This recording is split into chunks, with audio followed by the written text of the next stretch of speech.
বাংলা টেলিভিশনের একদম প্রথম সারির নায়িকাদের মধ্যে অন্যতম সোনামণি সাহা।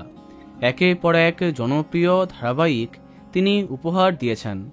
৬-৭ মাস আগে শেষ হয়ে গেছে তার সর্বশেষ ধারাবাহিক এক্কা দোক্কা। এদিকে তারপর থেকে অনেকবার তার কামব্যাকের আপডেট সামনে আসে।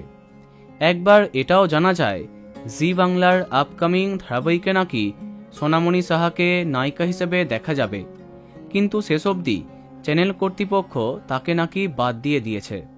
এই গুজবে গর্জে ওঠেন তিনি। সামাজিক মাধ্যমে দীর্ঘ পোস্ট করে জানান এই সব কিছুই সত্যি নয়, কিন্তু এবার তার নতুন ধারাবাহিকে কামব্যাকের আপডেট নায়িকা নিজেই দিলেন। অনেক প্রশ্নের মাঝে তাকে যখন তার আপকামিং ধারাবাহিকের সম্পর্কে প্রশ্ন করা হয়, তিনি জানান, আমার নতুন সিরিয়াল আরম্ভ হবার কথাবার্তা চলছে পুরো দমে, কিন্তু চূড়ান্ত কিছু এখনও সিদ্ধান্ত নিইনি। কিন্তু এটুকু বলতে পারি খুব শীঘ্রই ফ্লোরে ফিরছি।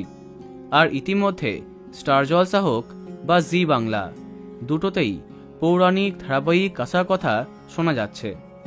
জানা গেছে এই রকমই এক গল্পে তার কামব্যাক হবে, এমনটাই চর্চা টেলিপাড়াতে।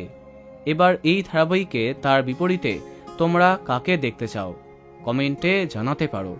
ভিডিওটি লাইক এবং শেয়ার করো। এই রকম আরও অনেক ভিডিও পেতে সাবস্ক্রাইব করো কারেন্ট পজ।